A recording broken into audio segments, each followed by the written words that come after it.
Episode 25, Rebel Therapy Podcast. So you want to talk about marathons, sort of.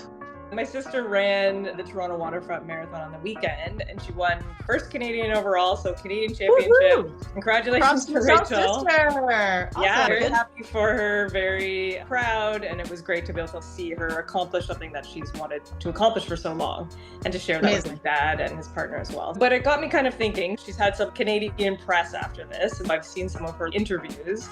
And, you know, one of them sort of talking about just like the mindset that she goes into it with, that she has to maintain throughout the entire race. It's a lot of how you talk to yourself, right? And how you talk yourself in each moment, like to keep going, to keep trying, essentially, with this idea of you can do it, you will do it, and kind of projecting your mind towards the finish, but not in a completely overpowering way where you're not caring at all about your present moment. It's more like, this is the goal that I'm working towards, and every step is trying. So what I'm really hearing you say is that the topic today is the importance of trying. The outcome is great, but it's the process and the trying that we're talking about.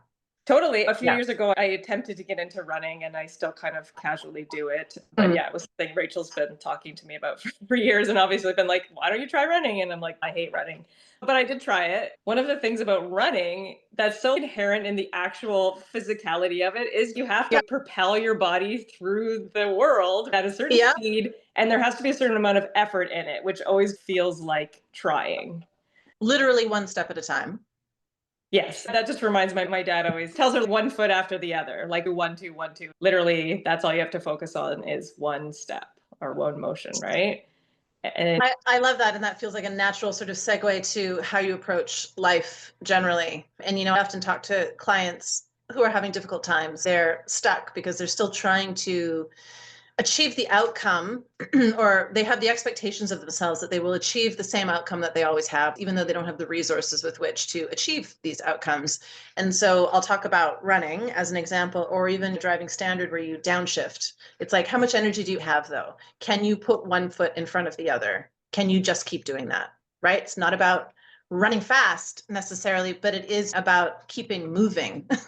You just have to stay moving, right? And find the resources to do that. But if that's what you want to do, that's what's required. I think it's great to have a goal. I think we should all have goals and plans and dreams. But, you know, we've talked about this before. All of these things are in the future, which doesn't exist and hasn't happened yet. What you do have control over is the process of getting from here to the next step and then the next step. Totally. You get it. And it came back to me, left foot, right foot. There you go. Left foot, right foot, left foot, right foot. That's all you have to think about. And I think that is such a true thing about how do you accomplish anything in life, right? And especially hard things.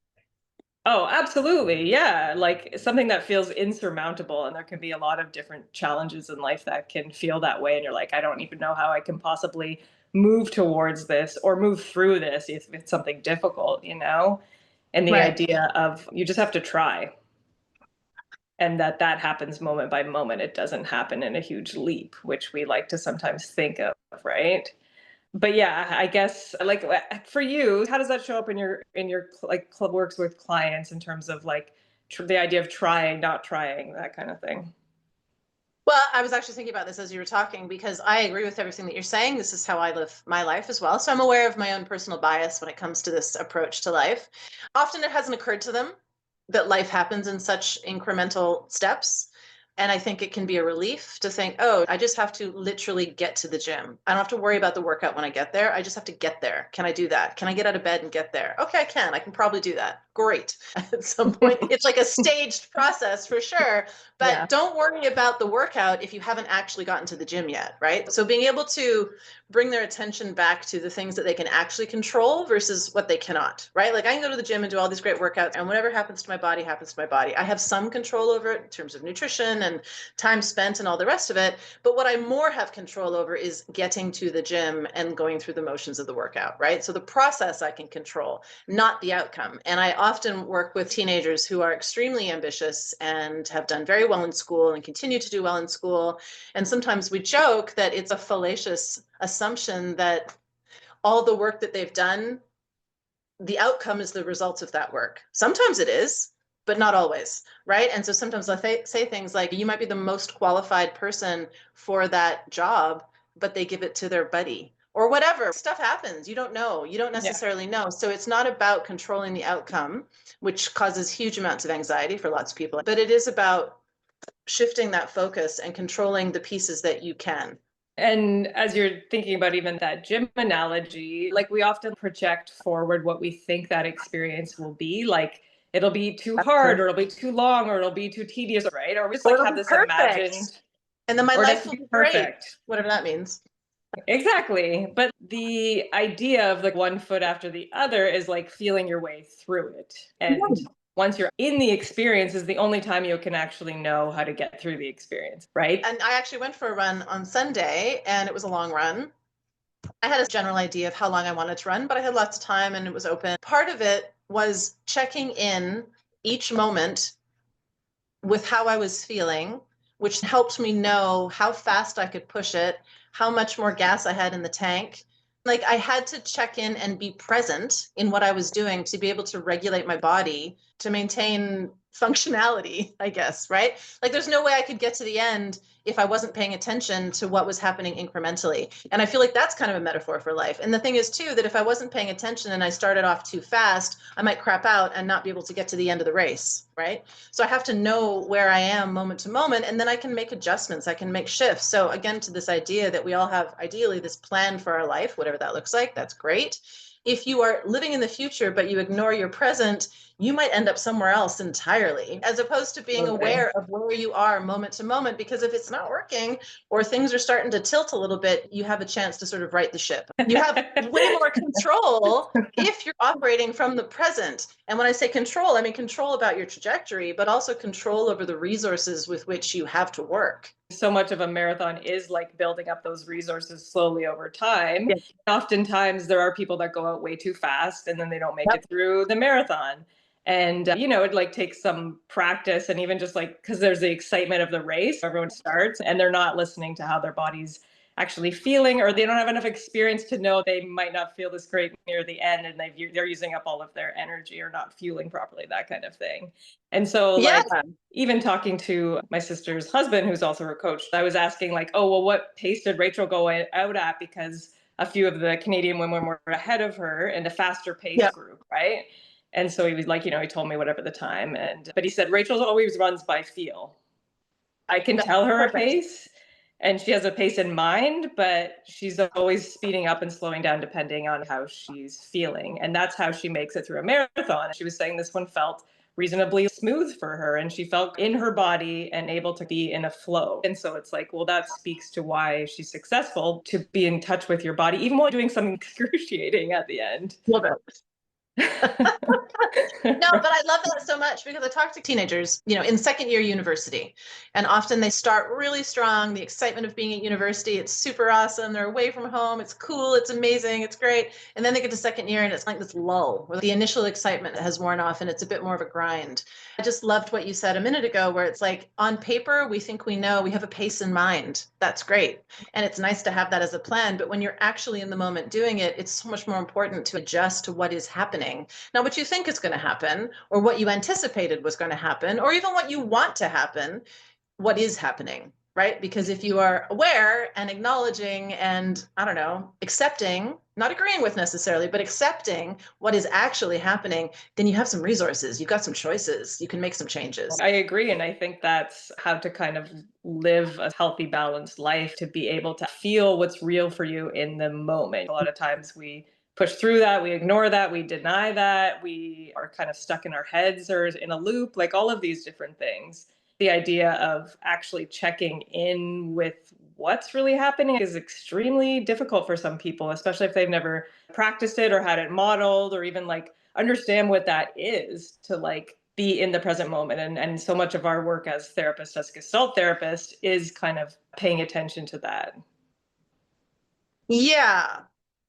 But the other thing I think is that I'll speak for myself personally. I wasn't very good at checking in with myself around what was actually happening in the moment, because for a lot of the time, I didn't like what was happening. It didn't feel good.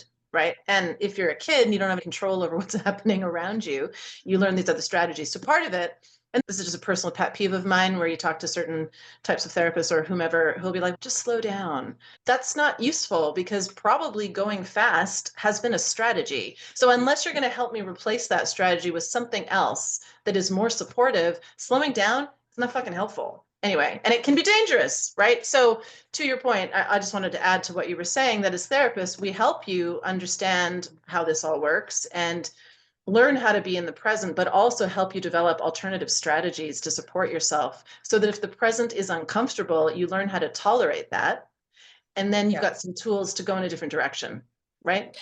Absolutely. And it's like once you're able to actually feel and identify the moment you're in, and if it's uncomfortable, you don't want to be in that moment, then you can also Right. start to develop strategies of like, maybe I don't end up here again, right? Like, I had to stay here when I was 7 because I didn't have any other options, but now I'm 47 and maybe I can make some changes. I don't have to stay in this gross place, right? Totally. Yeah. Yeah. I mean, it's the paradoxical theory of change, right? It's like only Yeah. once you like can Okay, feel and accept. explain that for the cheap seats. Go.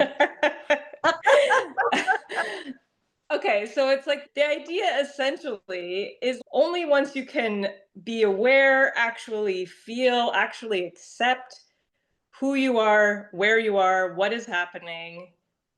Doesn't mean you like it, it's only from that actual place that you can shift anything. How do you know where you're going on a map if you don't even know where you're starting from? Exactly. And So the short way that I would have said it, I think, would be it's when you stop pushing that things shift. well, Right? okay, just be better than me, Katie, and No, just say no, it. no, no. I'm just impatient. That's all.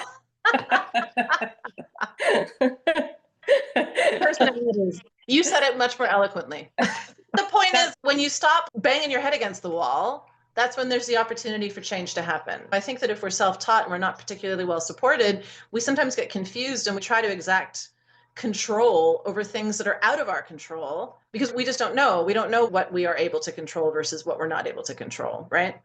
Part of this is understanding, unless I'm God, which I'm not, sadly, I cannot control the outcome. There are too many factors. I can't control what happens between me and another person because as soon as you introduce another human into the equation, all bets are off. But what I can control, regardless of what happens to me, is how I support myself through these experiences, good, bad, difficult, problematic, enjoyable, whatever, right? Yeah. And that shift speaks to the paradoxical theory of change, right?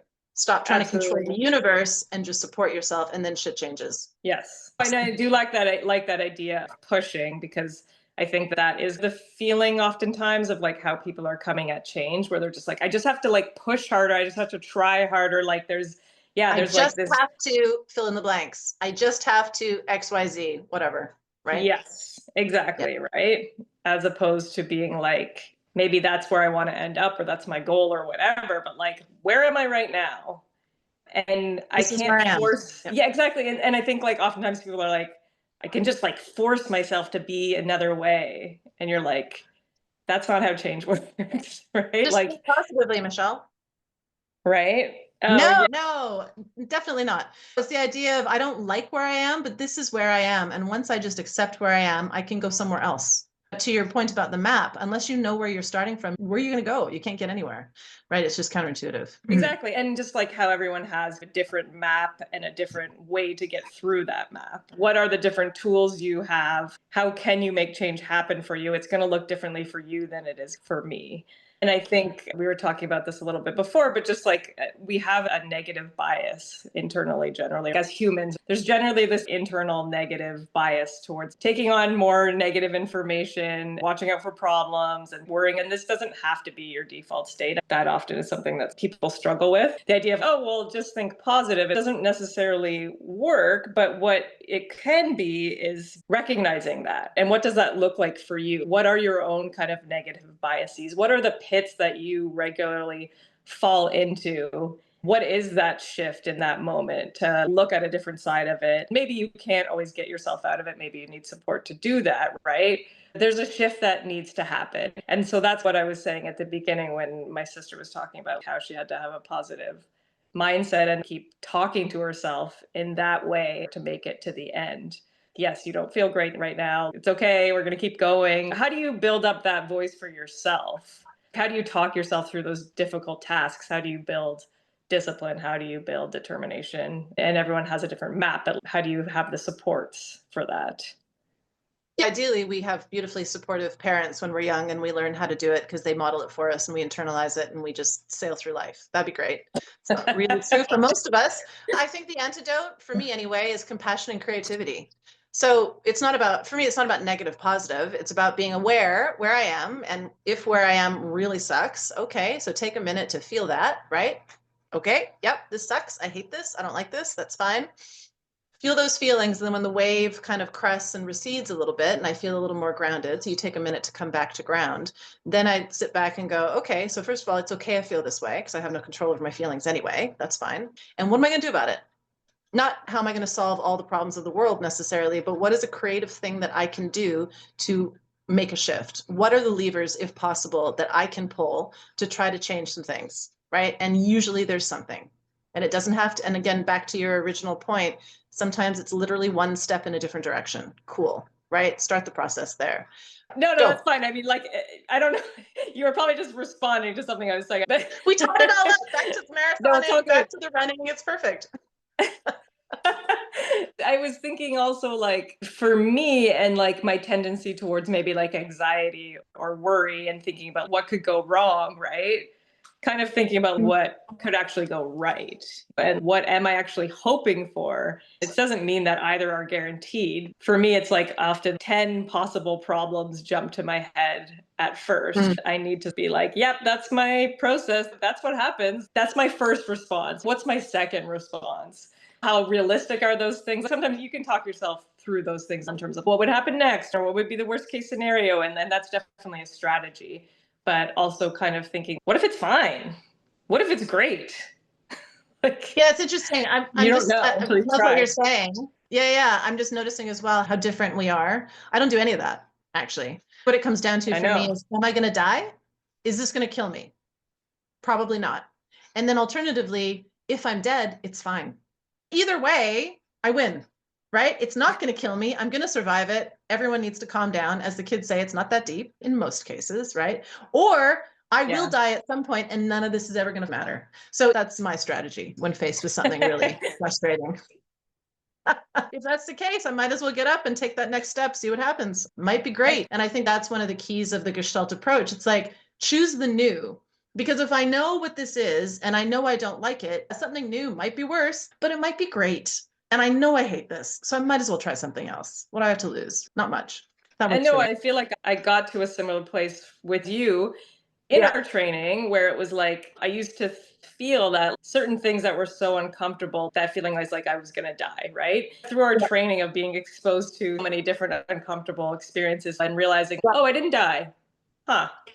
I mean, Okay, it right? sucked, but I didn't die. Exactly. I'm not saying that it means you should like white knuckle your thing through yourself through everything, but more just like if there's an experience you want or something you're moving towards, being able to hang into that in that those uncomfortable spaces that are going to come up through Yeah. most things that you want in life, and to Well, realize and actually feel in your body that you're not going to die and you'll live through it. it makes me think of your sister. She didn't just leap off the couch and win this marathon, right? Presumably, she's developed a tolerance for the discomfort that goes along with long distance running, right? So, this Oh amazing yeah. outcome is the result of all this time and energy put into, among other things, being able to tolerate uncomfortable places so that she can Yeah. do a hard thing that means something to her. I think that's a great metaphor for an approach to life. Absolutely. She's been running since grade 5. So if you think about Mhm. how much training and work that goes into that, I think that is why people find marathoning so inspirational, because it's not something you can just do. You can't snap your fingers and start doing. It's something you slowly build. People often say life is a marathon. I get what they're saying. What is your marathon? What is the thing you're willing to put incremental work into that feels worth it and meaningful to you? It's different for everybody. It doesn't have to be one overarching thing, but that's kind of an approach to life. What is valuable to you and what are you willing to be uncomfortable through to get it? I agree with you. You have to try. If you don't try, you're not going to get there, no matter what. That's a guarantee. There are very few guarantees in life. One is that everything changes, And the other thing is that if you don't try, you will not succeed. It's like you miss 100% of the shots you don't take, right? Michael Jordan? Yeah. Okay. So to everyone listening, I think there's real value to trying. At least that's how I want to live my life. That's how I do live my life. Time for a run? I'm going to leave that to Rachel for now. All right. This has been awesome. Thank you, Michelle. And to everybody listening, if you've gotten this far, my goodness, that was a long one. Please like and subscribe. It means a lot. We'll see you soon. Bye.